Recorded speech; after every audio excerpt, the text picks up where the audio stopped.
Naam, mpenzi mtazamaji, niko hapa leo kwa ajili ya kukupasha hewe mtazamaji wetu habari za michezo kitaifa na hata kimataifa. Tukianzia na kombe la kimataifa ya Africa Cup of Nations ama ukipenda AFCON inayoendelea katika uwanja mkuu wa Laurent Gbagbo katika jiji kuu la Ivory Coast.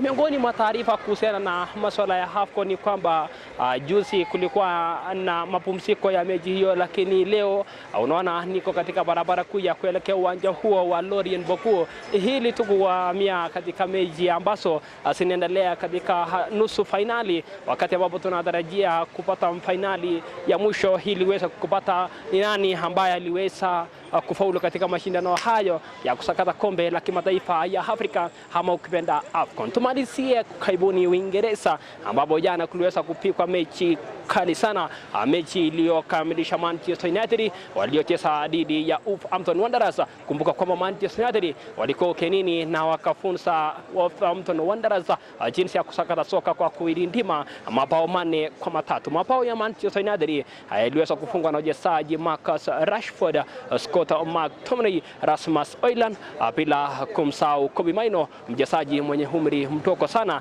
lakini anahakikisha kwamba yeye kama Manchester United ataipeleka timu. Ni bahati tu za habari za michezo ambayo tunazidi kushughulikia, lakini wewe mtazamaji katisti nitakupasha mengi. Siku zote hili niridike zaidi.